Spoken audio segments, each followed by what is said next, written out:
Você que ainda não fez, pode saudar teu irmão à direita e à esquerda. Diga, seja bem-vindo à casa do Pai. Alegrei-me quando me disseram: vamos à casa do Senhor. Aleluia.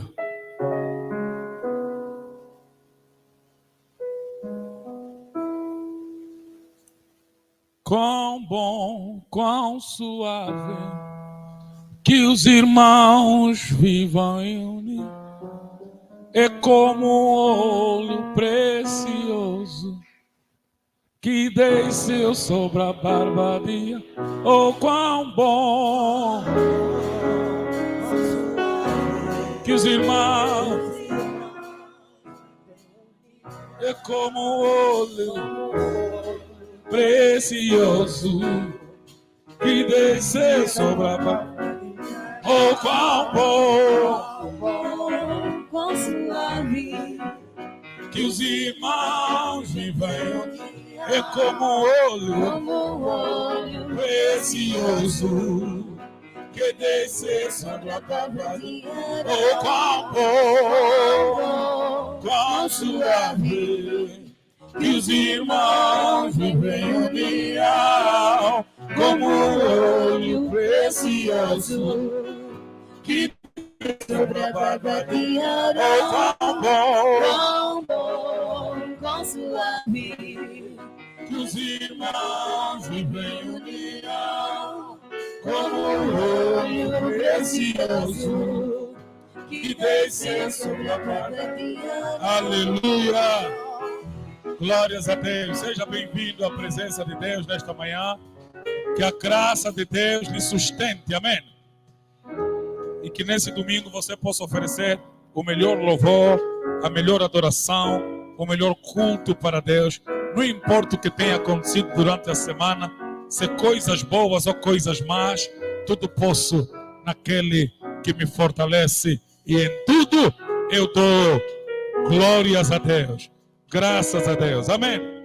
Quem veio dar glórias a Deus hoje por tudo que aconteceu? Por todas as coisas, boas ou más. Aleluia.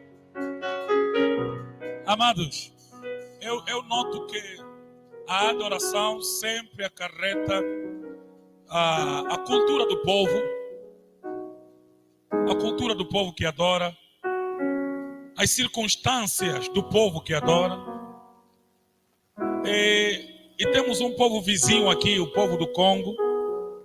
Eles são uma nação muito rica, digamos naturalmente rica, mas também uma nação muito desorganizada, né? São lá. Congo é mesmo um Congo, certo? Só que o povo lá, quando é para as situações dele, primeira coisa, você começa a notar que o congolês é adorador na maneira como ele se prepara para ir para o culto. Você nota que ele se preparou para ir na igreja.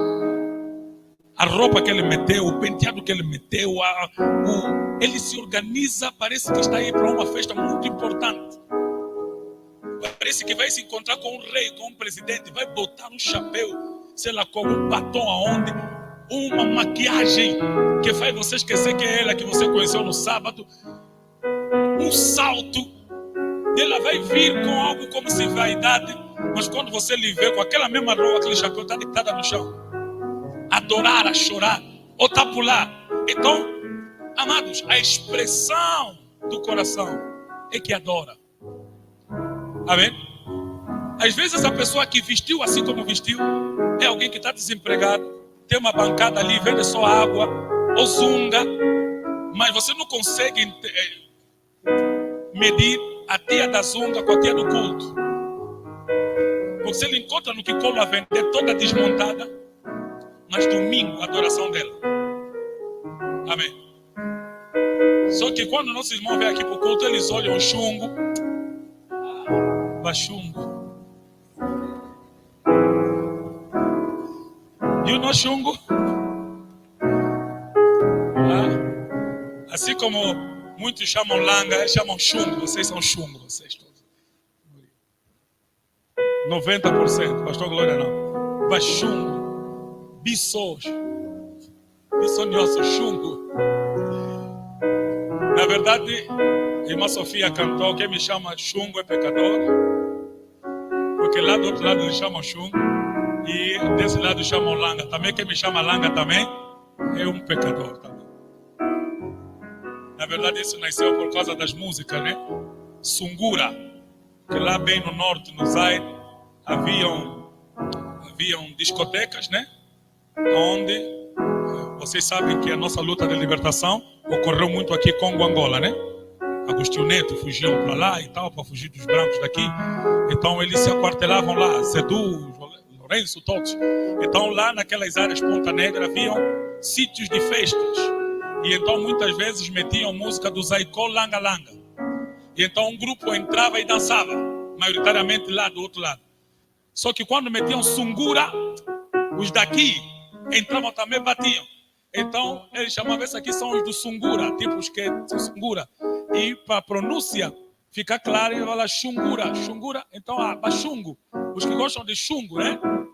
E aí não, vocês gostam do Zaicó Langa Langa, porque Langa Langa é o nome de alguém, né? Zaicó, Langa Langa era apelido artístico de um cantor congolês. Então ficou os Langas e os Chungos, né? Então ficou uma forma de se ofender na altura, certo? Mas fica já uma questão histórica que você não sabia, aprendeu, e depois paga esse pedido IBAN, ok? Pela informação histórica que também você não conhecia, né? Mas vai. Essa parte não é de graça, essa aí não recebi da Bíblia. Então, eu queria falar da adoração porque eu vejo muita gente que não consegue expressar seu louvor a Deus no culto. Eu não entendo se você saiu de casa para quê? Para vir assistir concentrado, nervoso, com cara de doutor, juiz, no que tange. Amado, você veio adorar a Deus. Diante dele aqui ninguém é grande, todos são pequenos, todos são ínfimos. Então, se saíste de sua casa, por favor, esqueça quem está do seu lado, esqueça a vaidade, adore a Deus. Se rasgue na presença de Deus quando vai orar, brada com a própria alma, e que a tua boca seja apenas a expressão disso. Louve com a maior alegria do mundo, ofereça louvor a Deus, amém? Ofereça o teu melhor louvor, cante com a maior alegria, amém? Se abra para a adoração, aleluia. Amados, Deus não é apenas o Deus que construiu a razão, Ele é que fez a emoção. E há caminhos, há coisas na nossa vida que só saem pelo caminho da emoção. Quem frequenta ginásio aqui? Quem frequenta ginásio? Quem no ginásio já deu conta que tem um grupo mesmo que treina mais do que todos? Você vai entender uma coisa neles. Eles são emocionais. Quem já deu conta? Pessoas que treinam. Ele é emocional. Ele vai levantar uma coisa e começa a gritar. Ele está a chamar a drena para frente, porque ele sabe que vai levantar 120 quilos no supino. Ele começa a gritar logo. Por quê? Porque existe operação química que responde aos gritos, a estímulos, certo? Gritar é exatamente para acordar essa área química do nosso corpo. Então, amado, Deus não é apenas o Deus da razão, Ele é o Deus da emoção. Então, quando viemos para o culto, trazemos tudo. Trazemos a razão, mas também trazemos a emoção. Eu preciso que tudo em mim sirva a Deus, louve a Deus, amém? Tudo que tem fôlego, tudo que tem vida precisa ser expressão do nosso louvor, da nossa adoração.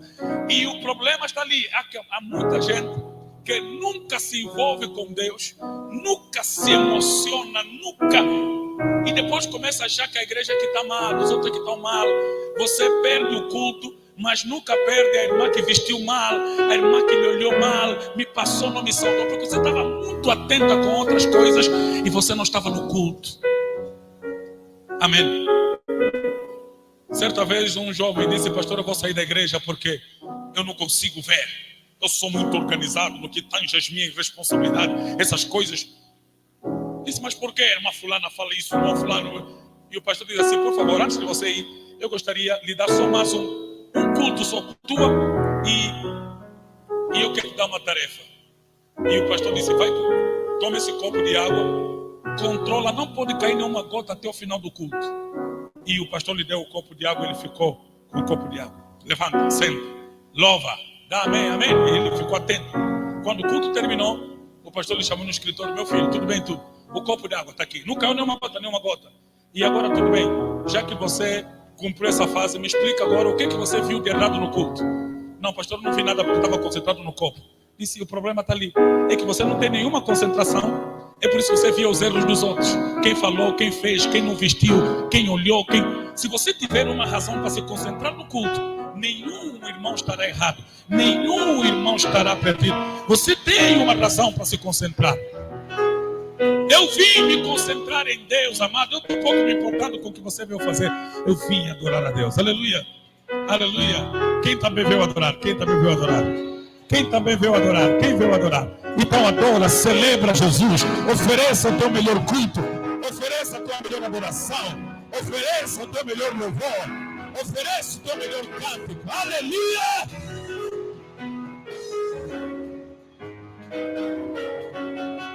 Glórias a Deus. Aleluia.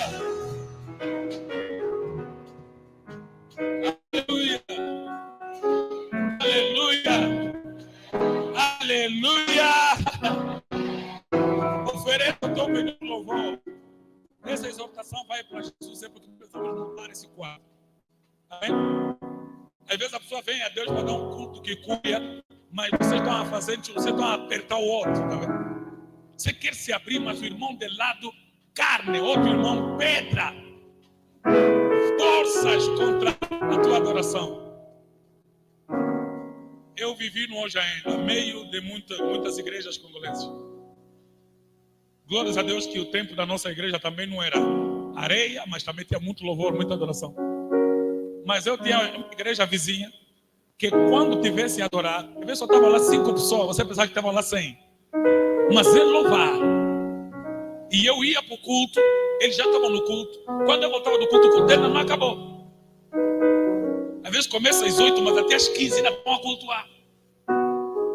Amados, nós precisamos entender o que é louvar a Deus. Aleluia. Aleluia.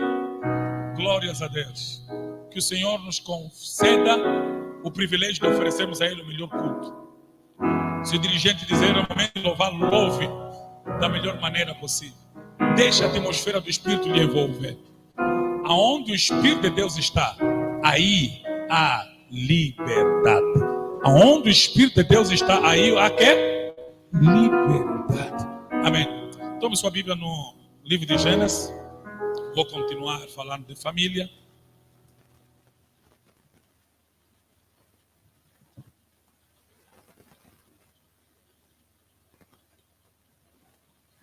Eu gostaria que o amado abrisse o capítulo 5 e posicionasse ali.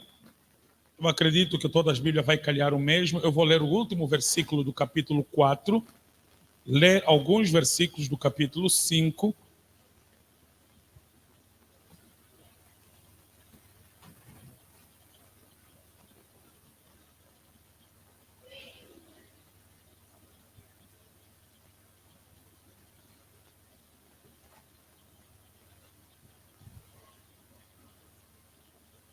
Temos 3 capítulos na leitura, sendo central o capítulo 5.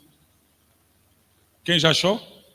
Quem consegue olhar um pouco acima do capítulo 5 e ver o último versículo do capítulo 4, o versículo 26? Quem consegue? Pois bem, os que estão no telefone estão a ver fumo. Glórias a Deus por isso. Porque tem que recuar. Vamos lá. Os que estão no papel mais fácil, né? Eu vou ler o versículo 26 do capítulo 4, que diz o seguinte. E a Sete, mesmo também nasceu um filho e chamou seu nome Enos. Então se começou a invocar o nome de quem?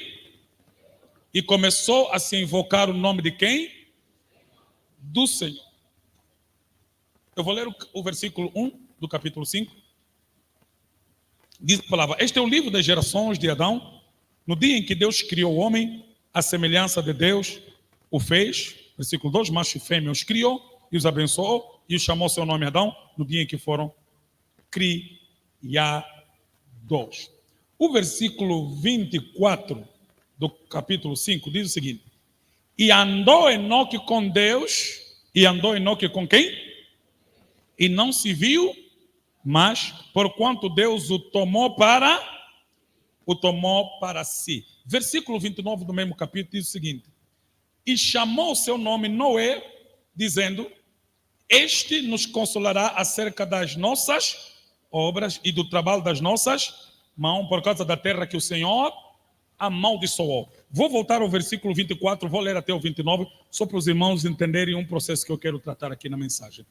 E andou Enoque com Deus e não se viu, mas porquanto Deus o tomou para si. E viveu Matusalém 187 anos e gerou a Lameque. E viveu Matusalá, depois que gerou a Lameque, 782 anos e gerou filhos e filhas. E foram todos os dias de Matusalém 969 anos e morreu.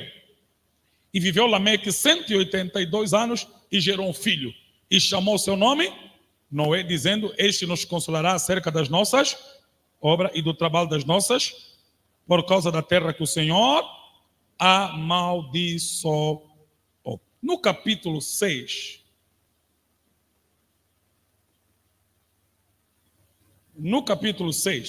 versículo 8, está dito algo. Está dito assim, capítulo 6, 8. Noé, porém, achou graça aos olhos do... Versículo 7, para voltar ao 6. E disse o Senhor: destruirei de sobre a face da terra o homem que criei, desde o homem até o animal, até o réptil, até as aves dos céus, porque me arrependo de os haver feito. Noé, porém, achou graça aos olhos do Senhor. Estas são as gerações de Noé. Noé era varão justo e reto em suas gerações. Noé andava com Deus. Noé andava e gerou 3 filhos, Sem, Cam e Jafé. Palavra do Senhor. Pai, obrigado porque a tua palavra é boa, eficaz, mais espetacular para os gumes. Pedimos que a tua palavra, Senhor, possa ser eficaz no nosso meio, nesta manhã, no nome de Jesus. Amém. Tome seu assento, Deus abençoe. Eu estou a ver aí a irmã Helena Lima. Deus abençoe. Se coloque em pé, Felipe. Amém. Quem conhece a irmã Helena Lima? Quem conhece ela? Alguns já não conhecem, né? Só viajou uns meses, já tem quem não a conhece. Ela é filha aqui da Jesus, está vivendo com a família em Portugal e veio de férias, né? Veio de férias lá, veio descansar do frio de Portugal. Vamos lá pedir que a irmã Helena seja...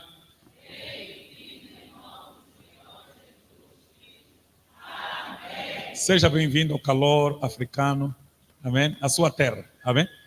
Deus abençoe. Amém.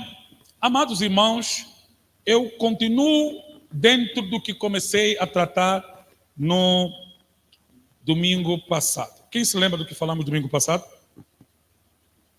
Quem esteve aqui? O que falamos domingo passado? Alguns se perdem, uma semana já é para esquecer tudo, né? A espiritualidade da família, só o pastor Samuel lembrou, os outros estão nem aí, né? A vida já me ocupou, não quer saber do que se falou domingo, não. Hoje eu quero falar sobre ser uma família íntima de Deus no mundo degradado, no mundo em degradação. O que é ser uma família íntima? E aqui entra primeiro o conceito de família, como tratei domingo passado, como o conceito do homem. E tratei de colocar e posicionar o homem como sacerdote da casa, como cabeça da família, como aquela pessoa que é primeira, que é primária, que sobre este homem recai a responsabilidade, não apenas material, não apenas social, não apenas emocional, mas a responsabilidade espiritual da família. Recai sobre o marido a responsabilidade espiritual da família. E eu posso considerar também que em nossa nação, a maioria das famílias, elas estão destruídas exatamente por causa da irresponsabilidade dos homens. Maioritariamente. Irresponsabilidade dos homens. Homens irresponsáveis se tornam a porta da destruição de uma família. É só você ouvir a história das famílias, a maioria das quais que ficaram destruturadas, ficaram assim por causa da irresponsabilidade dos homens, por causa de um homem banana, como já diz, um pai banana, né? Se o pai banana de Viana, todos estão na sua responsabilidade, o pai banana das famílias, todos estão na sua irresponsabilidade. Ele se torna o elo do fracassar da família. Nosso país, nós até já temos sexta-feira como dia do homem, mas é o dia do homem irresponsável.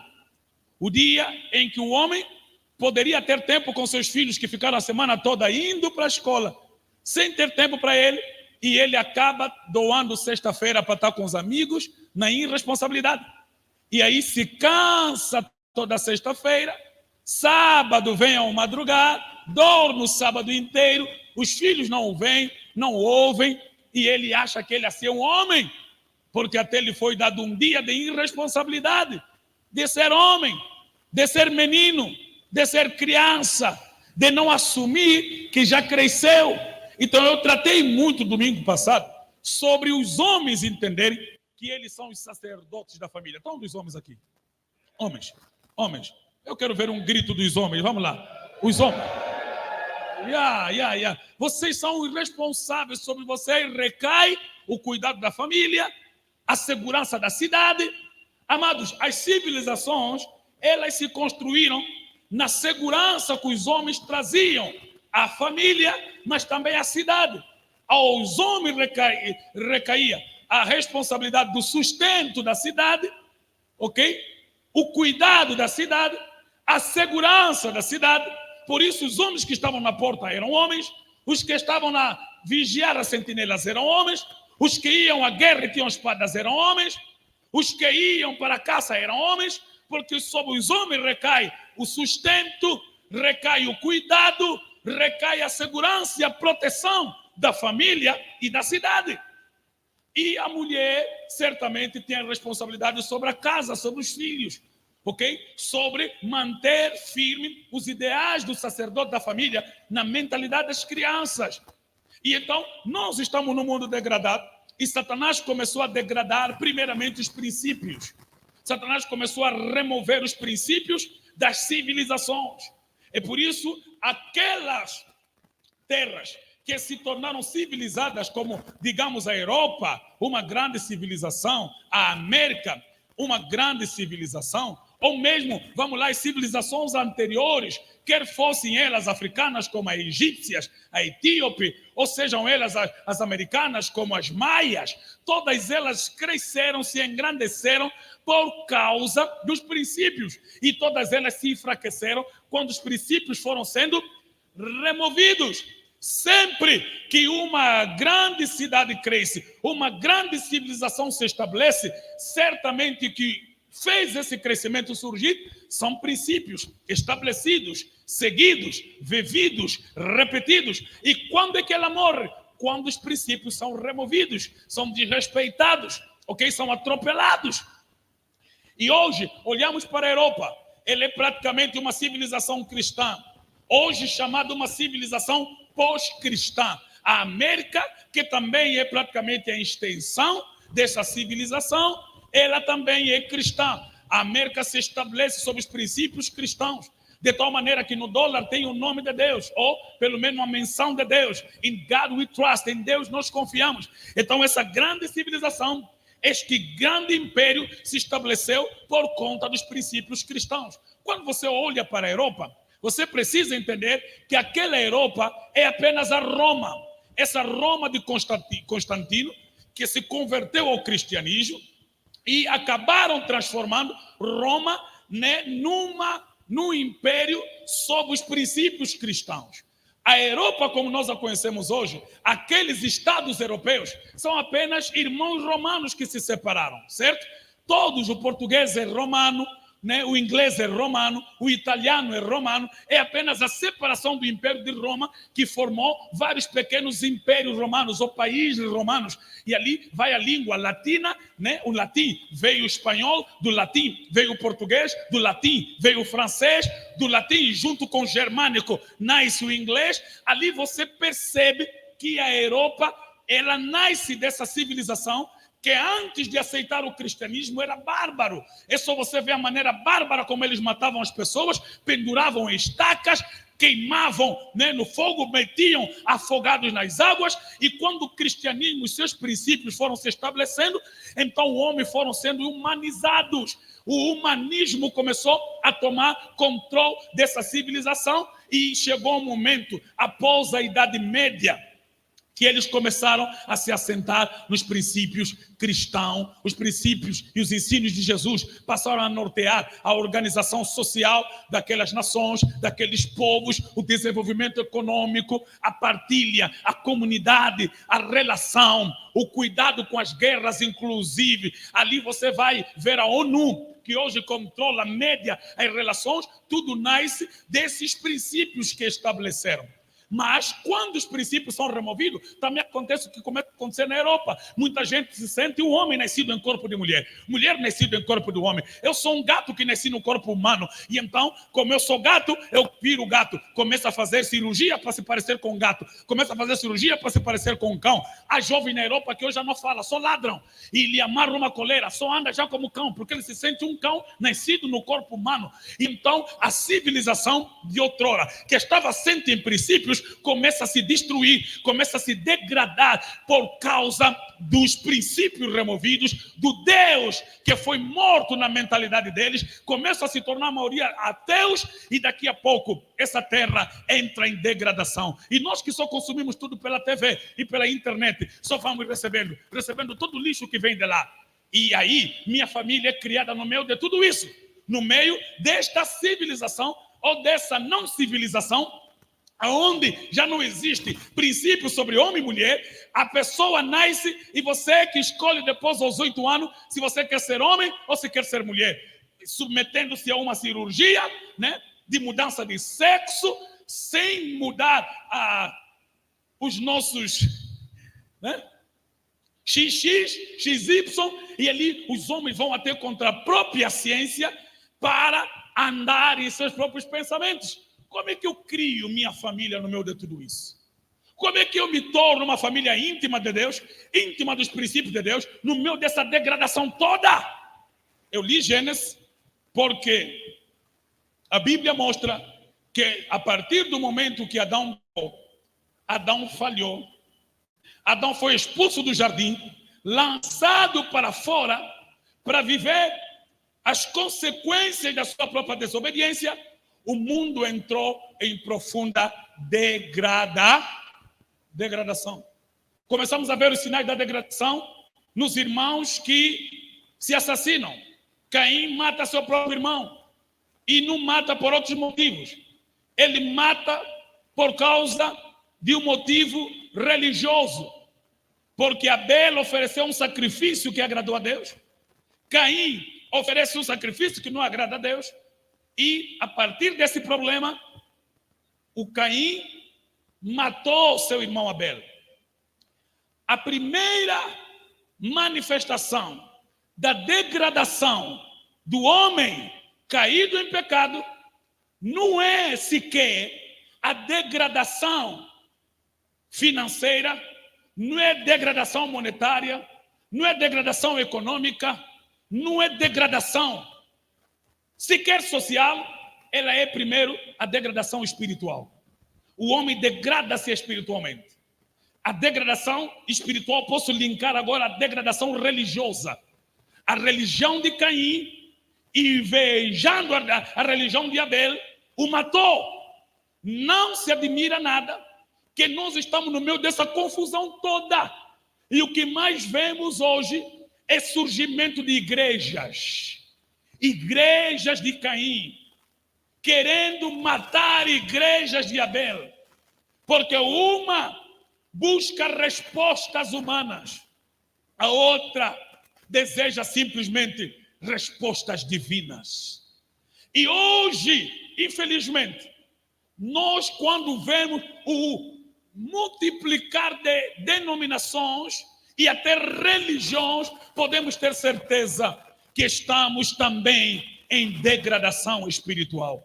Não é o avanço da evangelização, é apenas a exterioridade do coração degradado do homem, que não deseja obedecer, mas sim mandar. Não deseja seguir, mas sim estar na frente para liderar. Você acha por que muitos jovens, todo mundo quer ser líder, todo mundo quer ser pastor, todo mundo. Isso é uma degradação, é uma prova de degradação espiritual. É prova de que essa pessoa não quer seguir ninguém, não quer obedecer ninguém, ele não quer obedecer quem Deus ouve, ele quer ser ouvido.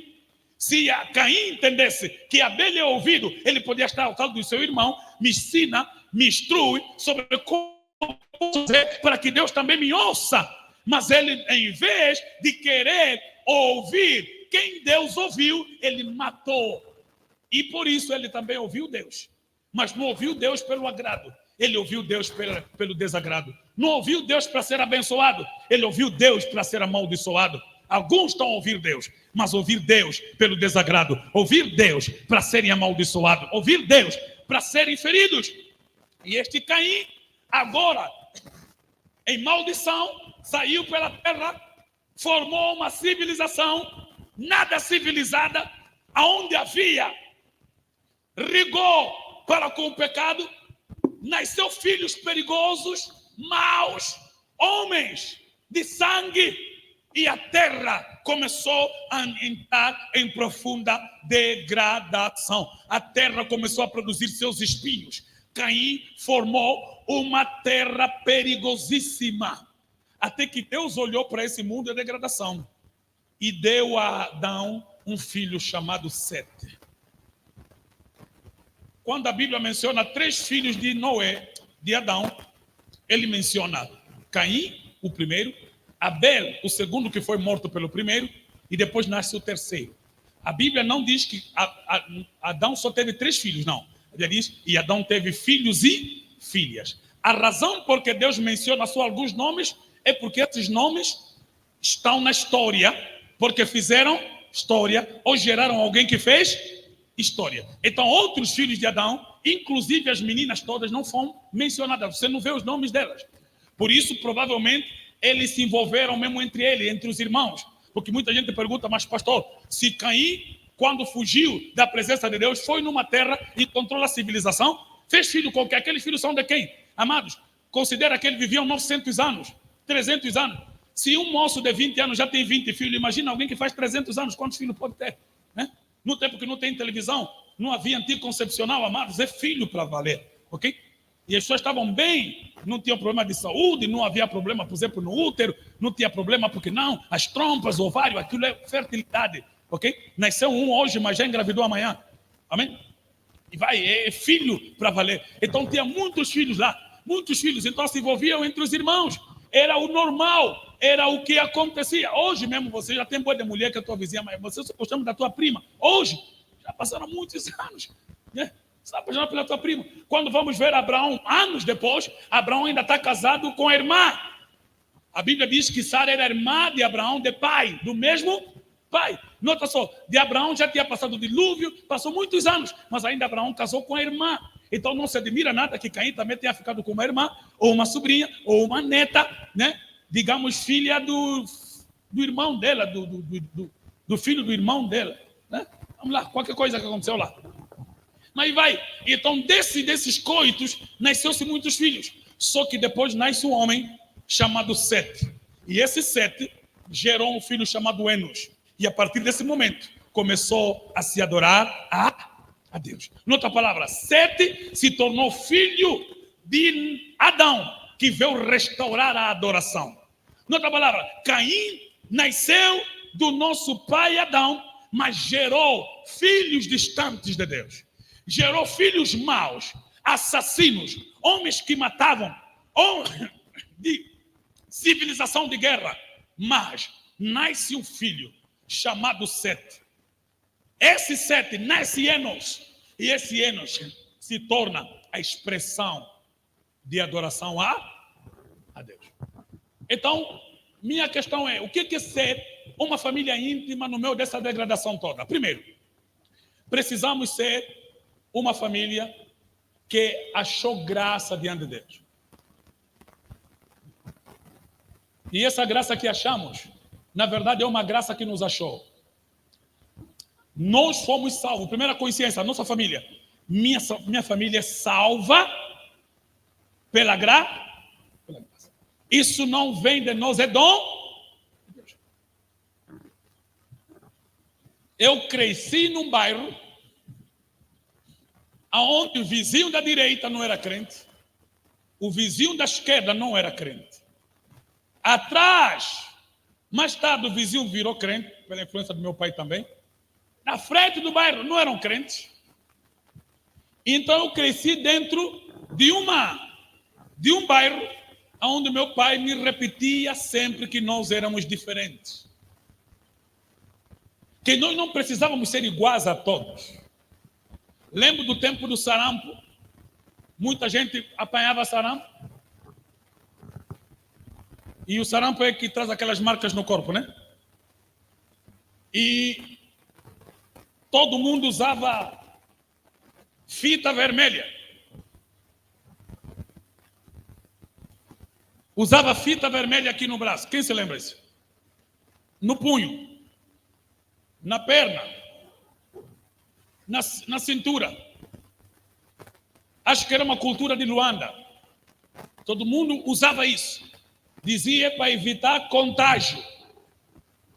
E naquele tempo, nos anos 90, você via muitas crianças com fio vermelho aí brincar.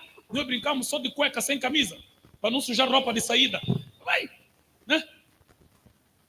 Mas uma vez eu olhei, parece que aquilo estava ficando na moda, tudo está muito bonito. Todo mundo com fio vermelho, crianças tipo são quimbandeiros, todos aí nascem no bairro, né?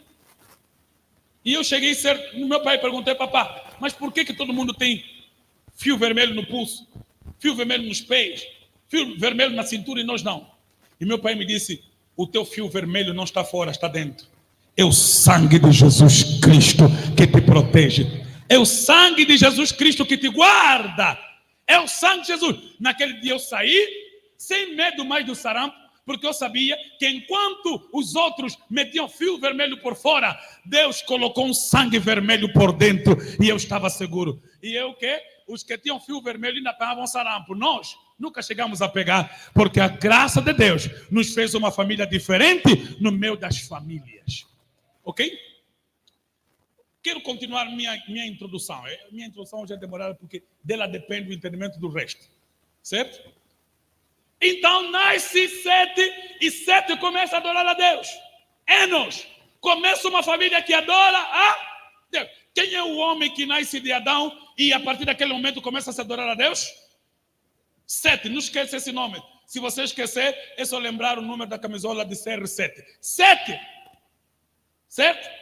Sete é o nome do menino que passa a ser a restauração da adoração na família de Adão. E Enos continua. Desta família surge uma geração poderosíssima que começa com Enoque. Enoque é um homem que não só conheceu a Deus, começou a adorar a Deus. A Bíblia diz de Enoque o seguinte: e Enoque andou com Deus e não se viu mais, porque Deus o tomou para si. Olha só esse homem, ele era tão íntimo de Deus, ele era tão profundo a Deus, ele andava com Deus, e por causa disso Deus diz assim, não, você é santo demais para essa geração não merece um homem tão puro, um homem tão justo, um homem tão reto, não adianta ficar ali, para não veres a corrupção, vem. Amém? É por isso, deixa eu abrir um parênteses para dizer assim, nem toda morte precisa ser vista como vergonhosa. Há pessoas que Deus se agradou tanto delas que nos deixou aqui. É que eles são tão puros, têm os olhos tão limpos que você não pode ver mais a corrupção. Vem cedo, vem cedo. Alguns que morreram cedo não morreram porque Deus os detestou. Antes, pelo contrário, é porque Deus os amou. Os amou tanto que Deus os tirou antes mesmo que eles entrassem em qualquer via de corrupção ou fosse contaminada com qualquer outra situação da degradação dessa sociedade. E foi assim com Enoque. E Enoque andou com Deus e Deus o tomou para si. Só que Enoque viveu pouco tempo, cerca de 300 anos apenas. E nasceu um filho chamado Matusalém. Porque 300 anos daquele tempo é moço. Ok? Morreu mocinho. Um moço de 300 anos. Só para vocês terem ideia, o filho dele, Matusalém, viveu mais de 900 anos. 3 vezes mais que o pai. Certo? E Enoque gera a Matusalém. Matusalém vive. É o homem que mais viveu na terra. Deus se agradou tanto de Enoque que lhe tirou cedo. Mas se agradou tanto dele que deu ao filho dele anos que não deu a ninguém. Por causa, muitas vezes, dos pais, os filhos vão viver benefícios extraordinários. Por causa dos pais, da integridade dos pais, os filhos vão colher frutos maravilhosos de vida, longevidade, bênção. Amado, nós precisamos de pais que garantam que sua vida será bênção para os seus filhos. Amém? Porque há coisas que você semeia hoje, por causa da tua fidelidade, por causa da tua vida, por causa da tua integridade, que os teus filhos é que vão colher. Há bem que você faz hoje, que você não colherá diretamente, teus filhos vão colher. Amém? Quando Saul morreu, Davi era muito amigo de Jonatas. Jonatas morre junto com o pai, porque por causa do erro de Saul, Jonatas, filho de Saul, vive consequências nefastas da desobediência do pai. Saul morre na guerra que mata Jonatas, porque filhos podem morrer por causa do erro do pai. Só que, quando Davi assume o reino, pergunta, não tem alguém que é filho de Jonatas que eu possa lhe fazer bem? Disseram, só sobrou um, Mefibosete, que é aleijado, porque no dia que estavam a matar a família de Saul, o babá dele, o moço que lhe cuidava, pegou, começou a correr com ele, deixou cair e partiu as pernas. Mas ele está vivo. Disseram, me traga aqui esse Mefibosete, que é filho do meu amigo Jonatas, porque eu quero lhe cuidar. E recebeu a Jonatas, lhe deu toda a herança do pai dele e lhe fez sentar como príncipe. Porque se o erro de Saul mata o filho dele, Jonatas, o acerto de Jonatas faz bem ao seu filho Mefibosete.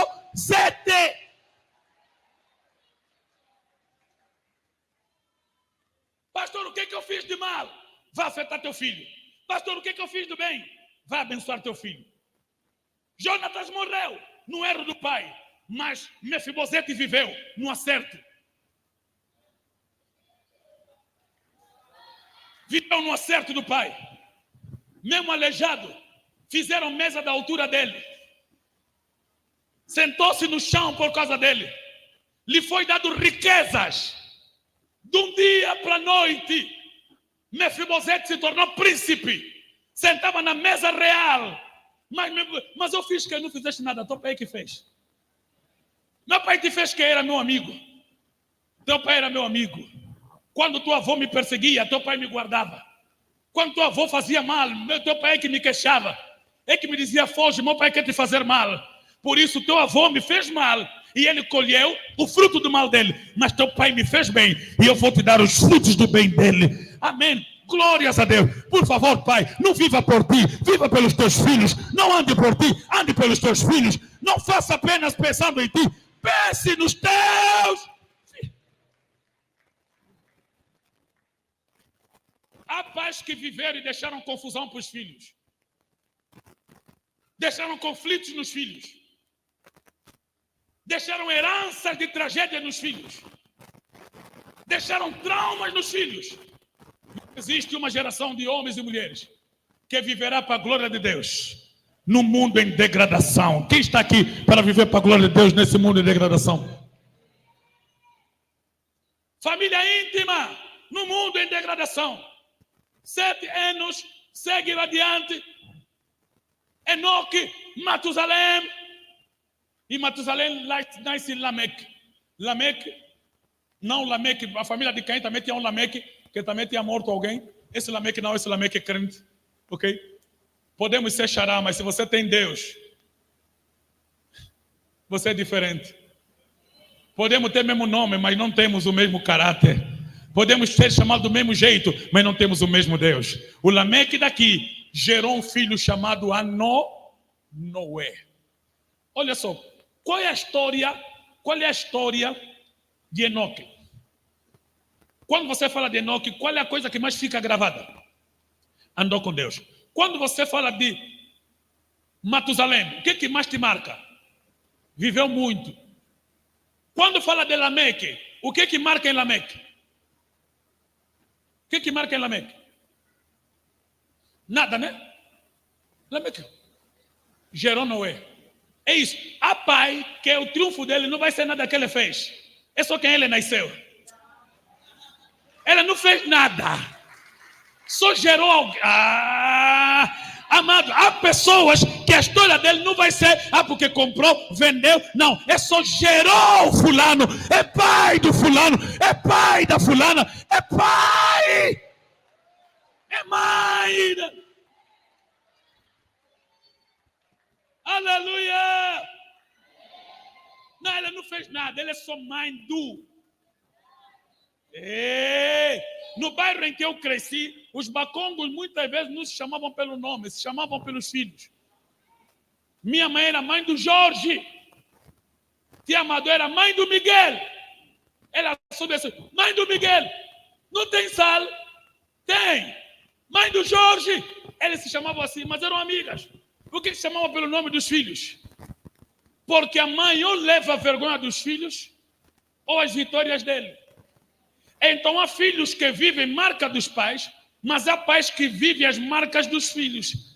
Então se eu tenho uma família que o meu filho vive minhas marcas, eu posso ter uma família que eu também vou viver as marcas do meu filho. Um dia eu vivi as bênçãos do meu pai, de ter um pai homem de Deus, um homem sério, mas hoje meu pai, assim está no Brasil, já acordaram cedo para assistir com a minha mãe, os filhos deles. Porque há dias que eu fui chamado pelo nome do meu pai, mas hoje meu pai é chamado pelo meu nome. É filho do Roy, hoje agora que é pai do Sadraque. Porque um dia o pai perde nome, quem ganha nome é o filho, e o pai se arrasta no nome do filho. Eu estou a ver homens aqui que vão ter nomes para arrastar seus filhos, mas estou a ver filhos aqui que vão ter nome para arrastar seus pais.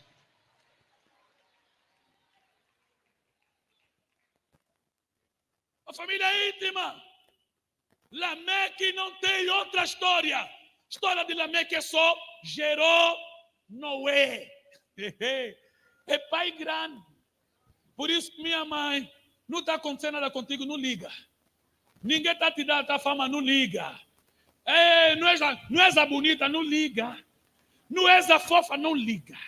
Não és a empresária, não liga. Trabalha só papel de mãe. Pega esse miúdo, lhe ralha, lhe organiza, lhe orienta, revisa com ele, lhe organiza. Fala, minha história está a vir. Eu sou Lameque, não fiz nada, mas o que eu nasci, quem eu nasci, quem eu fiz, quem eu estou a fazer. Gaste tempo com tuas crianças, gaste tempo com teus filhos, gaste tempo neles, promova os dons de Deus na vida dessas crianças. Uma família íntima de Deus precisa entender que Deus faz passar na consanguinidade da família a história de sua boa vontade. Amém? Deus é mesmo Deus das famílias. Vou repetir, Deus é Deus, e não me leva mal, Deus na Bíblia é Deus das famílias. Deus gosta, embora de família. As coisas dele ele mete Deus esconde seus dons na família. É por isso quando Deus chama Abraão sozinho. Abraão, vem. Para quê? Família. Em ti serão benditas as famílias. Abraão, e aí é como?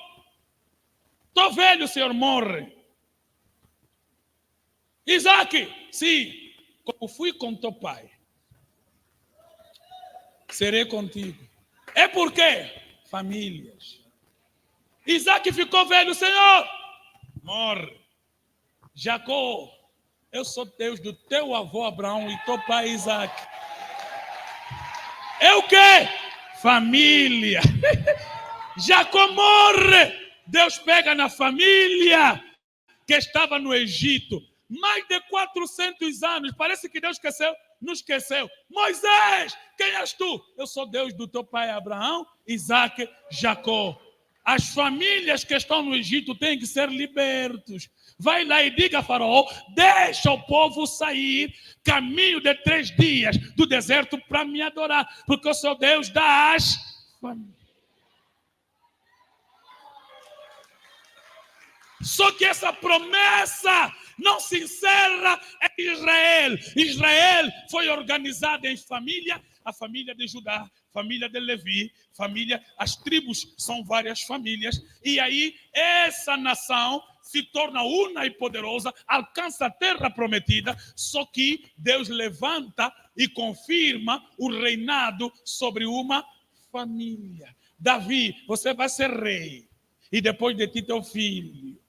Davi morre, Salomão, como fui com teu pai. Salomão morre, Roboão, divide em 2 famílias o povo, mas diz, não faltará na casa de Davi um rei. E isso segue, da casa de Davi continua, até que o único e o último rei vem e nasce de uma virgem, Jesus. E essa promessa sai de Israel e entra para o mundo e alcança as famílias. Em ti, Abraão, serão benditas todas as famílias da terra. Minha família está lá, minha família está lá, tua família está lá. Em Abraão, na fé de Abraão, todas as famílias.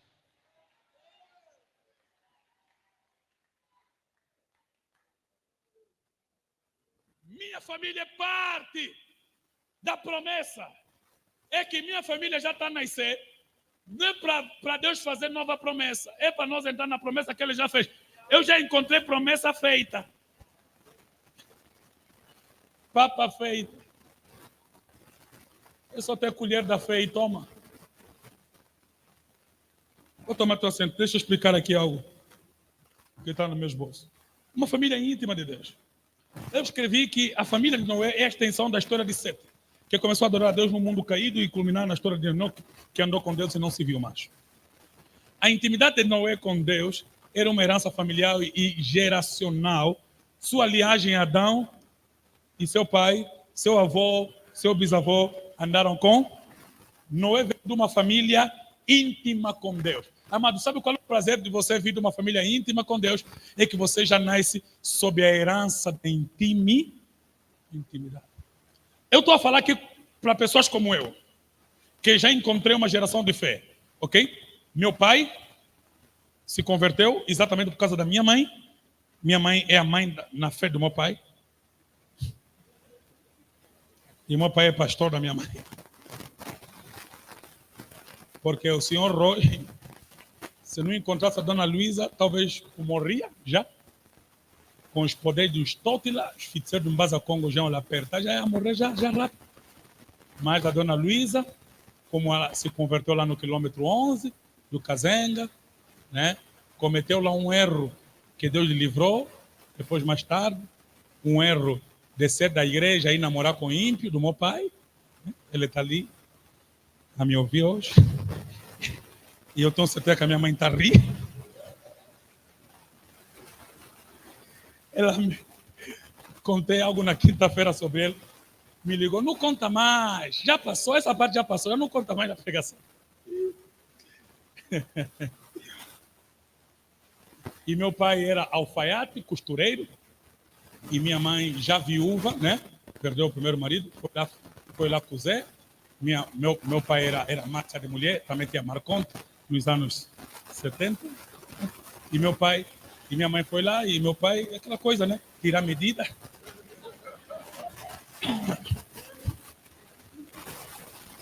Encosta aqui, fita, a altura que eu gosto. A cintura, que cintura maravilhosa, né? Pescoço, meu pai já estava tirando medida na senhora. E a minha mãe não aguentou as medidas tiradas, né? Foi costurada. Meu pai engomou ela. Ela ficou lisa e acreditou. Ela acreditou. E aí foi. Se desviou. Não sei se ele meteu na disciplina, nunca me contou essa parte. Mas aí foi ficar com meu pai. Só que isso custou muito para ela. Porque ela entrou na família terrível. Ataques espirituais terríveis. Minha tia Elisa conta que foi terrível. Porque muitas vezes minha mãe não conseguia dormir por causa dos ataques espirituais. O rapaz antes de mim, que faleceu, passou por muitos ataques espirituais. Minha tia Elisa conta que muitas vezes havia barulho no teto, choros, gatos a chorar, aquelas aves estranhas no quintal. E ele disse, não conseguíamos entrar para dentro de casa cedo por causa do barulho. E minha mãe aguentou tudo isso por causa de amor. Uma viúva que estava com 2 meninos, recebida por um homem que a amou muito, e a família não concordou. Você imagina, só nos anos 80, você arranjar uma mulher que já tem 2 filhos, se agora já dá problema, imagina naquele tempo. Meu pai ama, meu pai aguentou barulho de todo mundo, manteve ali a mulher dele, a mulher da vida dele, e aguentou a confusão toda. E minha mãe confiou no amor de um homem de verdade, num homem de palavra, porque há homem banana. Não vou falar, mas se o Espírito está a mandar, eu vou falar, né? Porque há homens que não têm autoridade, não têm coragem. Qualquer conselho da tia, da mãe, da avó, quem vem lhe meter na cabeça, ela obedece. Ah, não, tem que obedecer minha família, quando minha mãe fala, você quem, meu Deus, que cresceu para continuar neném, sem autoridade, para dizer sim ou não. Cresce, rapaz, cresce. Você precisa crescer, irmão, você precisa crescer. Cresce e defenda a tua mulher, seja homem de verdade, seja corajoso. Amém? E minha mãe está ali, pior, minha mãe não tinha só 2 filhos, minha mãe não era conterrânea do meu pai. Naquele tempo, você é do Zaire, arranja uma mulher do Is, de uma outra linguagem, de outra linhagem, aí vai, tinha a prima da fulana, não podia ficar com fulana. Meu pai aguentou o bagulho, né? E segurou a barra toda. Esse menino falece e meu pai, então, é visitado por um anjo no sonho, que se apresentou como anjo da igreja da tua mulher, e então meu pai creu no evangelho exemplificado e pregado por minha mãe ou pela igreja do meu pai. Ajudado pelo evangelista Gabriel, que também já está com o Senhor, meu pai é apresentado a Deus, e nessa altura minha mãe está grávida do Sadraque. E ele vai às águas em novembro, e pelo menos 15 dias depois eu nasço. Eu nasço já debaixo desta graça da paternidade cristã. Essa é a razão porque meu pai me deu o nome de Sadraque, porque ele acreditou que qualquer fogo da vida não me queimaria, qualquer ataque não me queimaria. Glórias a Deus. Então fogo não é uma boa opção para me atacar, ok? Nem fogo, nem tiro, nem nada. Fogo não é uma boa opção. Eu sou Sadraque, né? E vai. E nasço debaixo desse momento, e depois de mim todos os meus irmãos. Então nasço debaixo dessa graça familiar. Ainda havia uns poucos ataques, alguns poucos sonhos, algumas poucas tentativas, mas meu pai era um homem intenso de oração. Então eu já tenho o privilégio de ter tido um pai crente aqui. Agora eu sou crente aqui. A Aniela já encontra 2 gerações antes dela. Ah, mas tem pessoas aqui que me ouvem pela primeira vez. Estão a vida de família com ancestralidade, com ritos, com coisas que viram, com rituais que fazem, com visitação aos cemitérios, com bugigangas em casas. Amados, se você não for como eu, alguém que já tem um pai crente, você é o pai crente que Deus está a chamar. Você é o pai crente, o começo de uma intimidade na tua geração. Você é a pessoa por meio do qual Deus vai estabelecer uma família íntima no mundo em degradação. E para isso, por ser o começo na tua geração, você vai encontrar lutas, guerras, resistências. Mas você precisa ser firme.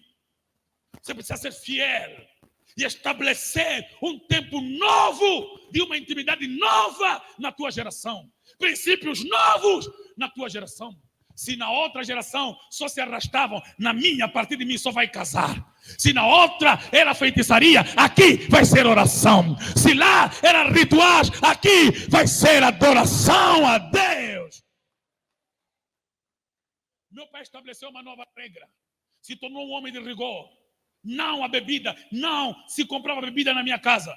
Me lembro da primeira vez que um tio meu me deu dinheiro, eu tentei fazer negócio. E o negócio, depois de analisado, eu pensei, negócio que vai dar muito dinheiro é cigarro. Fui fazer conta, um maço de cigarro, cada cigarro X, mano, benga, fuma, fulano, vou fazer muito dinheiro no bairro. Fui comprar um maço de cigarro, bem alegre para mostrar no meu pai. Meu pai me deu uma surra santa. E perguntou-me, você quer vender cigarro para quê? Não, papai, eu fiz as contas matemáticas, vai dar lucro. Diz, mas lucro que vai destruir o pulmão de outras pessoas. Lê aqui, fumar mata. Então, quem matar os outros por quê? Disse, papai, então deixa só eu devolver para o dinheiro. Não devolve, deita na fossa. E eu perdi meu primeiro negócio porque tentei vender cigarro. E de lá para cá, nunca, eu detesto cigarro. Não é só porque eu fumo mata, é porque gastou meu dinheiro de negócio. Eu não gosto do cigarro para isso, ok? Para nada, para coisa alguma. E depois de algum tempo, quando eu consegui outro dinheiro, comecei a fazer negócios de bancada. Você sabe, o Bacongo gosta de negócio, certo? Comecei a fazer negócio de bancada, aí vendia rebuçados, chuinga, gorilas, bolachas, e o negócio ficou um bom tempo, a bancada foi crescendo. Só aconteceu que certa vez meu pai, enquanto fazia seu táxi, era motorista, acidentalmente tocou em uma criança que aí na Sopão que perdeu a vida. Meu pai ficou preso, praticamente eu fiquei o sustentador da casa, com os negócios da bancada. E depois tinha que matricular meus irmãos, matriculei na escola, comprei material e a bancada acabou. Mas pelo menos meus irmãos ficaram, né, e estudaram, e de lá o Senhor me salvou e me tornei um homem de oração e já não tive mais tempo para negócios, porque eu ficava 7 a 10 horas só a orar por dia, imagina. Depois tinha que ir para a escola, depois tinha que ir para o jejum, depois tinha, então minha vida era busca de oração, estudo da palavra, igreja, e quando eu estava na oração era orar, no dia de se palitar 4 horas, no dia de orar a sério 7 a 10 horas, então minha vida já não deu mais tempo para negócio, e de lá para cá sou apenas um ministro do evangelho, cuidando da palavra e de oração, deixando outras coisas com outras pessoas. Amados, estou a contar isso para dizer o quê? Que eu tive a graça de nascer debaixo de uma autoridade espiritual de meu pai. Então, eu estou hoje não só a viver a colheita do que eu plantei, mas também a colheita do que meus pais plantaram na fé, plantaram no espírito. Mas alguns de vocês não. Vocês vão ser o início da espiritualidade familiar, o início da conversão, o início da pureza, o início da santidade. Mas o grande problema é o quê? É que pessoas que estão a se converter nesse tempo não têm rigor suficiente para estabelecer esses princípios na família. Você se converteu agora, mas na tua casa só passa músicas mundanas, bebida pode entrar e sair a qualquer hora, cigarro, você não tem um rigor. No início de estabelecer de um princípio numa família, quem começa tem que ser rigoroso, algumas vezes exagerados. É por isso que Deus não deu a graça sem primeiro dar a lei, porque a lei se torna aio para ensinar, mas a graça vem estabelecer a plenitude da comunhão. Então você precisa ser rigoroso quando você vai estabelecer uma nova maneira de viver, uma nova maneira de andar. Como é que nós caminhamos? Você precisa ser o início, o professor, o aio da família. Você precisa ser rigoroso. Por quê? 3 pontos para terminar. Primeiro, a intimidade, para os que gostam de escrever, a intimidade, primeiro, se vive no exemplo daqueles que vieram antes de nós. Diga comigo, a intimidade se vive no exemplo daqueles que vieram antes de nós. Repita para não esquecer, a intimidade se vive no exemplo daqueles que vieram antes de nós. Noé andou com Deus, por quê? Porque lá o bisavô dele, Enoque, andou com Deus. O pai dele, Lameque, andou com Deus. O avô dele, Matusalém, andou com Deus. Então a intimidade também se vive no exemplo daqueles que vieram antes. Amados, quando eu tenho na vida alguém que já andou com Deus, facilita o meu andar. Porque eu evito erros que ele já evitou, erros que ele já corrigiu, a caminhada que ele já aperfeiçoou. A intimidade também se vive no exemplo. Amados, se você não é o exemplo, talvez você tenha um exemplo. Siga o exemplo. Amém? E a Bíblia é feita também disso. De intimidade seguida por pessoas que já andaram antes de nós. Eu escrevi nessa fase o seguinte: Deus apresenta a Moisés como Deus de Abraão, de Isaac, que eu já expliquei, ok?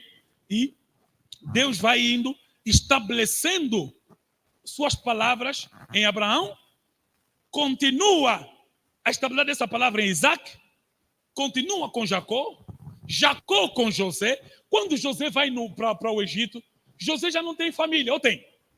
José é escravo na casa de Potifar. Então por que José resiste uma mulher bonita como aquela senhora rica? Por quê? Porque mesmo sozinho a família estava na cabeça dele. Em outra palavra, aqui é normal, patroa se envolve com o empregado. Na minha família, de onde eu vi, não é normal. Nós não fazemos isso na nossa terra. Minha família não é dessa prática. Meus princípios não me permitem. O que eu aprendi, o que eu recebi, não me permite fazer isso. Por isso, ensina o menino no caminho que deve andar. Porque quando ele for velho, não vai se desviar dele. Amado, nem a velhice anula o princípio estabelecido na infância. A minha pergunta é, temos uma família onde os princípios são passados? O que estamos a ensinar para os nossos filhos? O que estamos a aprender com os nossos pais? Quais são os exemplos? Vou colocar da seguinte maneira. Primeiro, filho, levanta. Primeiro, Deus liga. Só que o Deus que liga, primeiro desliga. Quando Deus chama Abraão, ele diz assim, sai da tua terra e da tua parentela. O que Deus estava fazendo com Abraão? Estava ali desligado do pai dele. Não estava falando, eu não posso fazer nada em ti se primeiro não te desligar. Porque você é automaticamente herdeiro da terra, dos hábitos, da cultura e da instrução dos teus pais. E a única maneira que eu tenho de te fazer pai é te tirar do pai.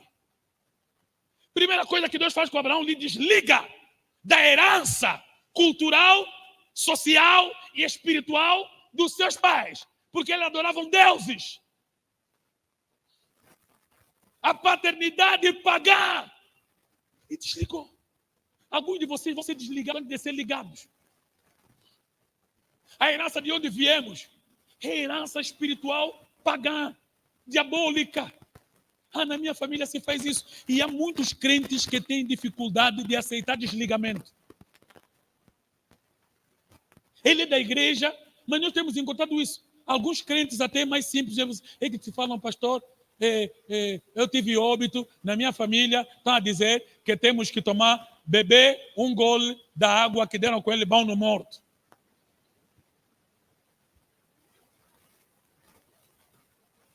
Tá aí mesmo assim, você me batizando nas águas, tá beber a água que deram com ele banho, porque você não aceitou o desligamento de Deus. Primeira coisa que Deus fez com Abraão é, lhe desligou de seus pais. No caminho, lhe disse, te farei pai. Andou com ele. Quando Isaac vem, Isaac já não está desligado, Isaac está ligado. A instrução de quem? De Abraão. Jacó já está ligado, a instrução de quem? De Isaac. José está ligado, a instrução de quem? Jacó. Moisés já está ligado, a instrução de quem? De Israel, porque Jacó tomou o nome de Israel. Em outra palavra, Deus está a construir uma ligação, mas não pode fazer isso sem primeiro desligar, porque a nossa intimidade é mantida no exemplo daqueles que vieram antes de nós, das pessoas que nos Por isso a Bíblia diz no Novo Testamento, vocês precisam imitar a fé dos vossos pastores, amém? Imitar a fé. Por que Paulo está a dizer isso? Porque ele entende que a nossa fé também é mantida no exemplo daqueles que vieram antes de nós. Obrigado, filho. Quem veio antes de nós? Timóteo. Timóteo é homem de Deus. Quem lembra de Timóteo? Quem conhece Timóteo? Temos 2 cartas de Paulo com o seu nome. Ok? 2 Timóteo 1,5 diz o seguinte. Vamos lá. Trazendo à memória a fé não fingida que há em ti, o qual habitou primeiro em tua avó Loide e em tua mãe Eunice. E estou certo que habita também em ti. A fé que primeiro habitou em quem? Em tua avó Loide. Depois foi em quem? Tua mãe Eunice. E tenho certeza que habita também. Olha só o processo. Tua avó, tua mãe, agora em ti. Em outra palavra, tua avó começou, tua mãe continuou. E eu tenho certeza que essa fé também habita em ti. E o que é a fé? Paulo definiu. A fé vem pelo Ouvir quer dizer que o que a avó ouviu, ensinou na mãe que ouviu, o que a mãe ouviu, ensinou no filho que ouviu. A minha pergunta é: o que os teus filhos ouvem de você? O que as tuas crianças ouvem de você? É por isso, amados, Satanás entrou no púlpito da igreja e mudou a pregação, porque ele sabe que a partir da pregação mudada, nós não teremos famílias íntimas de Deus. O que vocês ouvem na igreja toda hora? Carro, dinheiro, vida boa, tua casa vai ser a melhor do bairro. Isso vai ensinar quem nas crianças? Isso, com conduzir, com carro, com travão, com casa. O quê? Você não ensina pureza, você não ensina santidade, você não ensina caminho, você não ensina fé, você não ensina comunhão, você não ensina graça, você não ensina misericórdia, você não ensina bondade, você não ensina esperança, você não ensina fé, você não ensina nada disso. A igreja se tornou um antro onde Satanás mudou a pregação para atender aos caprichos humanos, aos interesses terrenos. Coisas essas que não estabelecem a espiritualidade e a intimidade no coração do homem. Por isso, quando pregamos princípios da palavra, quando estabelecemos princípios, vocês fogem do culto. Porque gostariam de ter mais um culto de oba-oba, de pula-pula, de tua vez. Está amarrado, amarra. E foge, passa longe das portas desses cultos que não ensinam o que você vai passar para os teus filhos. Aleluia! A fé e a intimidade é vivida no exemplo daqueles que nos antecederam. Nós temos um antecedente. Quem tem antecedentes na sua família? Quem tem antecedentes? Quem tem antecedentes espirituais na sua família? Só aqueles que têm. Quem tem antecedentes bíblicos, princípios estabelecidos pela mãe, pelo pai? Quem tem?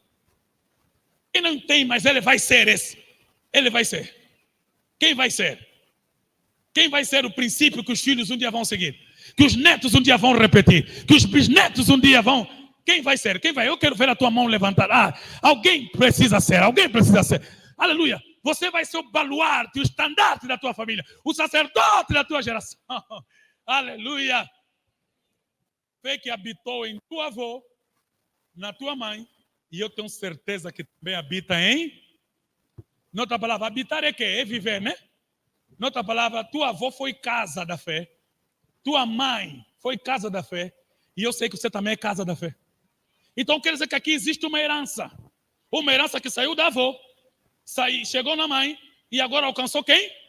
O filho. Aleluia. Então, amados, eu queria hoje, primeiramente, dizer: seja uma mãe de fé. Se você estiver ao lado de alguém, lhe diga: seja uma mãe de fé, um pai de fé. Lhe fala com certeza, para ele ter certeza.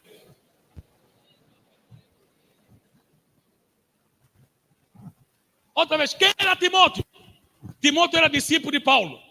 E a mãe dele, a mãe Eunice, filha da mãe Lloyd, era judia, certo?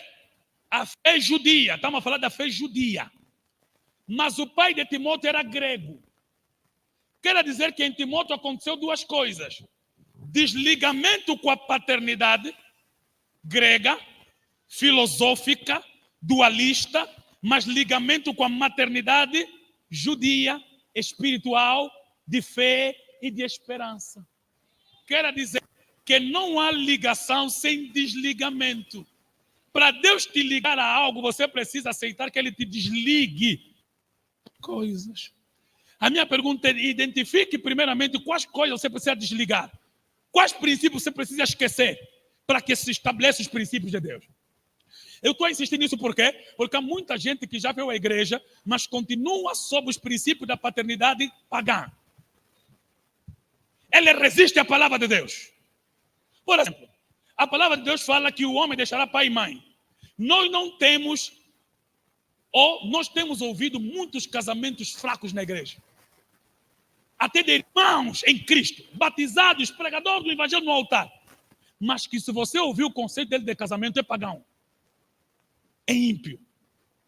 Mulher não é família. Você não... Mas você mesmo da igreja lê Bíblia. Tua expressão é essa. maltrata a tua mulher, destrata ela, não lhe cuida, não lhe protege. Cunhadas, tuas irmãs vêm, tratam mal a cunhada, e ela tem que aceitar, e és da igreja, está metendo uma Bíblia aqui, e está aí na igreja domingo. É bom andar com Jesus. Você não está a andar com Jesus, você está a andar com um livro preto que você não lê. Deus não se tornou o baluarte da tua casa, da tua família. Você é pagão, você não é íntimo. Se tua mulher contar a história, há mulheres que se contarem a história até do marido dela, que é pastor, é melhor lhe meter na disciplina, o senhor. Pastor à toa. Malaique. Mas é pastor.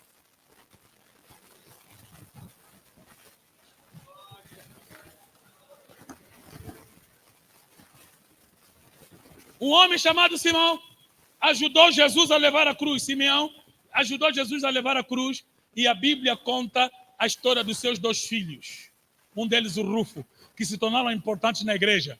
Amado, como é que 2 rapazes se tornam importantes até na relação com os apóstolos, só porque o pai dele ajudou a levar a cruz por um troço só? Quando o pai aceita a cruz, os filhos vão viver os benefícios disso. Tome sua cruz e siga, e os teus filhos vão colher benefícios disso. Os filhos não fizeram nada, o pai só ajudou. Jesus estava cansado, ele meteu a cruz nas costas e levou. E Simeão era de Cirene, africano. E os filhos dele ganharam nome na igreja, porque o pai deles aceitou. E quando mencionava, dizia assim, não, fulano, filho do homem que ajudou o Senhor a levar a cruz. Aleluia! É por isso, quando tiver a oportunidade de ajudar a igreja, a obra de Deus, não maia, ajuda, sirva, se dedica, porque os frutos de você servir o reino de Deus, será Deus servindo tua casa, tua família e tua geração. Deus não fica em dívida para com ninguém. Quem fizer alguma coisa para o seu reino e para o seu nome, colherá benefícios extraordinários disso. Você sabe que até ímpios, que quando eram ímpios, só por ajudarem a obra de Deus, o reino de Deus, foram beneficiados? Você sabia do homem centurião? Ele era um ímpio. Vamos colocar assim. Ímpio do ponto de vista da sua nação. Era incrédulo do ponto de vista da sua nação. Embora ele tivesse fé pessoal, fé esta que se via na maneira como ele ajudava a construir os templos judaicos. O dia que foram rogar Jesus para curar o criado dele, o argumento foi esse: ele tem construído nossos templos, as sinagogas. E Jesus, por causa disso, estava aí lá. Nós temos um Deus grato. Diga comigo, Deus grato. Deus não fica com dívida de ninguém, meu irmão. Ei, não fica. Aleluia. Não fica. Não há nada que você vai fazer para Deus que Ele não vai fazer mais.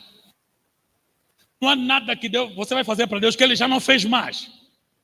Por isso, por favor, em vez de você ser alguém que quer amaldiçoar teus filhos, vir roubar telefone na igreja, por que você que rouba um telefone? Na oração vê iPhone, ei, meu Deus, 3 câmeras. Em vez de ver Trindade, está a ver câmera. Porque a cultura anterior, irmã, um telefone desapareceu. Assim você vê na igreja para tirar o telefone ali. Depois a mana, vida, problema, não fiz nada a ninguém.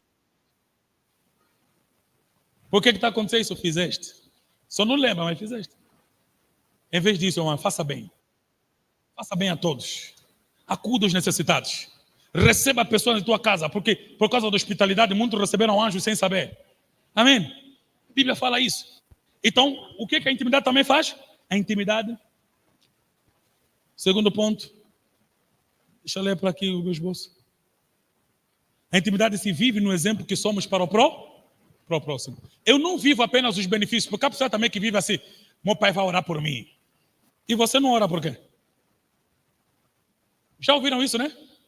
Muitos maridos malandro, mas fala assim: eu tenho uma mulher que ora, minha mulher ora. Quando minha mulher orar, né? Ele não é sério, mas acredita na seriedade da mulher dele, né? Eu mesmo não vou na igreja, mas quando minha mãe ora, Se minha avó orar, fazer 3 Pai Nosso. Não, a intimidade não se vive só no exemplo dos outros. A intimidade se vive no exemplo que você se torna para o meio em que você está inserido. Não depende apenas do que os outros fazem por ti. Começa a fazer também pelos outros, para a glória de Deus. Amém? Diga para alguém, seja você também um crente. Diga, seja você também crente. Não confia só nos outros. Não confia só na oração do outro. Ora também. Não confia só na fé do outro. Tenha fé também. Não confia só na busca do outro. Busca também. Aleluia! Quem lembra da história do menino? Preciso terminar. Quem lembra da história do menino Jesus, o rei nascido na Judeia? Quem lembra? Quando os magos foram até a casa e o palácio de Herodes, Herodes disse assim: procure o menino. Quando o achar, me chamem porque eu também quero lhe adorar. Procure o menino. Quando lhe achar, me chamem porque eu também quero lhe adorar. Amado, você não pode querer encontrar Jesus pedindo para outras pessoas. Porque quando os magos encontraram, não foram ali falar. Deram a oferta dele, trocaram de caminho, foram. Amado, enquanto você está esperando que o outro procura por você, você nunca vai lhe achar. Procura-me enquanto me podes achar. Procura enquanto me podes. Por isso, não vou só eu também vou na vigília. Não vou só você, eu também vou orar. Não vou só evangelizar você, eu também vou evangelizar. Não terceiriza a tua fé. Não permita que alguém faça na tua conta aquilo que é tua conta fazer. Amém. Eu nunca terceirizei minha fé. Minha esposa ora por mim, amém, mas eu também oro. Meu pai ora por mim, eu também oro. Minha mãe ora por mim, amém, mas eu também oro. Eu também estou em oração. Não me meta em stand-by, eu também estou na busca. Aleluia. Não deixa só o pastor ler Bíblia na tua conta, lê também. Não espera só pregação de domingo. Se prega mesmo você sozinho, na meditação da manhã, da tarde e da noite. Encontre espaço para você ter comunhão com Deus. Eu gosto de ouvir meu pastor falar, amém. Eu gosto de ouvir, não, mas eu também vou ler diretamente para ouvir Deus direta. Amém. 1 de Pedro 22 diz o seguinte: considerando que tendes a vossa vida purificada pela obediência à verdade, que leva ao amor fraternal não fingido, amai uns aos outros. Eu quero dizer o seguinte aqui, amados. Ser sério é uma manifestação do amor para com o outro. Amém? Seriedade é manifestação do amor para com. Quando você tem uma fé não fingida, você está sendo uma bênção para os outros. Amém? Pai, mãe, quando teus erros surgem, eles não afetam só você. Eles afetam também os outros. O que você fizer de errado, não é só para ti, é para os outros também. Você não pode falar, a vida é minha, a vida não é tua, é nossa. Tua vida sozinho é não. O que você faz de mal me afeta, ou não? Augusto Cury chama isso de corresponsabilidade universal. O que acontece nessa parte do mundo afeta o mundo todo. O mundo todo. Certo? O mundo todo. Então, amado, não pensa que a vida é tua, pessoal. Não, a vida é nossa. Você não pode se cortar. Você não pode se ferir. Amém? Já disse no domingo, a água que você deita no teu quintal ou fora do teu quintal produz mosquito que vai no quintal do outro e dá paludismo no outro. O paludismo que eu apanhei não é do mosquito que nasceu da minha água, é da água do vizinho. É do esgoto da cidade. Então existe uma corresponsabilidade universal, geral entre nós. Então cuidar de ti mesmo é uma maneira de me amar. Quando você se cuida, mesmo vestir. Há muitas moças que dizem, vida é minha, corpo é meu, eu sei que visto. Não sabes nada. Você é ignorante. Porque quando você veste, você até não se vê. Quem te vê melhor somos nós. Ou não? Quem aqui se viu? Quem aqui já se encontrou com ele mesmo? Conhece a cara dele de se ver? Ninguém. Você sabe tua cara porque você viu ou na foto ou no espelho, só. Mas outras pessoas já te viram diretamente. Você anda todos os dias contigo mesmo, mas nunca se viste. Nunca se encontraste. Nunca se olhaste no olho. Não se quer te olhar. Por isso o que você se faz nos afeta. Ou não? Se cocina nas costas. Você tem que me pedir ajuda para te coçar. Você não vai aguentar. existe em ti uma parte de ti que é mais nossa do que sua. Por isso, o cuidado que você tem contigo é produção de exemplo para os outros. Tente ir aí na história dessa tirada, que não vão te agarrar nas pessoas. Porque até você pode morrer, mas o que vai ver vai ficar traumatizado para sempre. Porque se matar não é só se matar, é porque vou se matar. Não, você está causando mal nos outros, você não sabe. Eu é que visto o que quero, mete curtinha, eu assim marido da outra, tu a tiver mesmo, depois vou mal em casa. Doente. Porque a pessoa que falou que vida é dele, estragou o olho dos outros. Tio do carro acidentou, pancou, outro aí se aleijou, um foi cometer pecado, procurou prostíbulo, porque a pessoa que disse que vida é minha, não sabe que causou estrago nos olhos dos outros, na mente dos outros, no ser dos outros. Então, amado, nesse mundo, você precisa entender que ter intimidade com Deus é amar os outros. E amar os outros é você cuidar de si, de maneira que a tua vida não afeta. Amém. Sabe por que as pessoas estão a fazer noite no hospital, nos médicos? Por quê? Porque vida não é tua. Porque quando você fica doente, outra pessoa que não dorme. Vida não é, você não vale a pena, a vida é minha. Vida é tua como? Você tem medo do que vai fazer? Está a dormir de pé para te cuidar você. Está vendo? Ferida que você se rasga, outro é que cose. Médico está a apanhar com a treque-treque. Em média, os médicos morrem mais cedo que as pessoas que eles tratam. Então, vida é tua como, irmão? Não é nada tua. Teu trabalho não é teu, é nosso. Quando você vai na lava produzir tomate, você tem que ter cuidado. Mesmo quando você está na cozinha do restaurante, você tem que meter para o teu cabelo não cair na nossa comida. A vida não é tua, a profissão não é tua, é tudo nosso. Tudo gira em torno de todos. É difícil entender isso. É difícil entender isso. Quando Deus nos cobra a santidade, não nos cobra só por causa.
Você não cuida.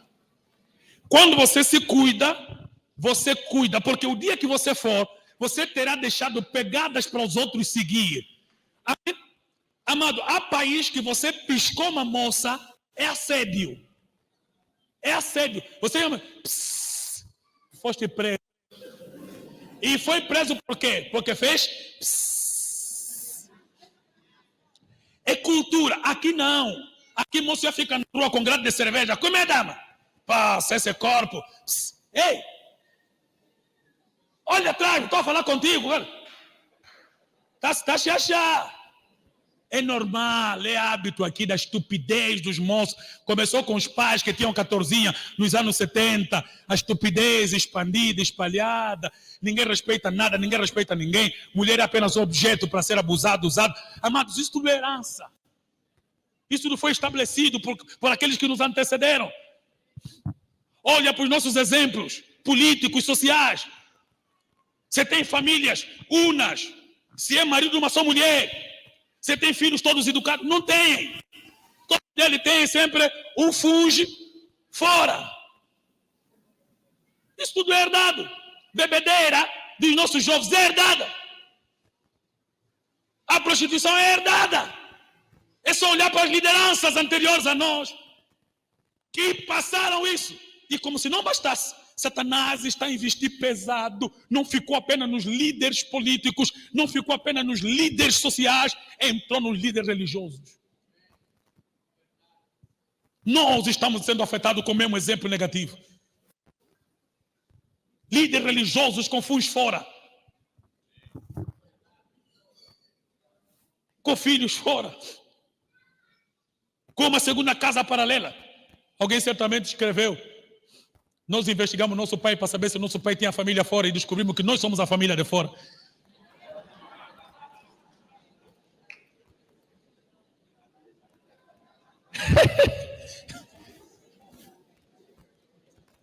Esse pai malandro Pro Max. Porque quando a família de fora acha que o pai tem família de fora, e eles são a família de fora, esse pai, ele está em 2 sítios ao mesmo tempo. Quebrou a lei da física, Pedro. É impossível que isso aconteça. Então, amados, temos essa herança. O que queremos deixar para depois? Eu estou a falar para a igreja que eu pastoreio com todo temor e tremor. Que o Senhor nos ajude a fazer melhor. A sermos uma família íntima no mundo em degradação. Ainda que as famílias se degradam, as famílias se prostituem, as famílias são de bebedeira, há lutas, há desrespeito. Eu e a minha casa serviremos ao Senhor. Eu e a minha casa andamos com Deus. Eu e a minha casa servimos ao Rei dos Reis e Senhor dos Senhores. Se coloque em pé e peça por alguns minutos que o Senhor te conceda a ser exemplo, a seguir exemplo e a deixar exemplo.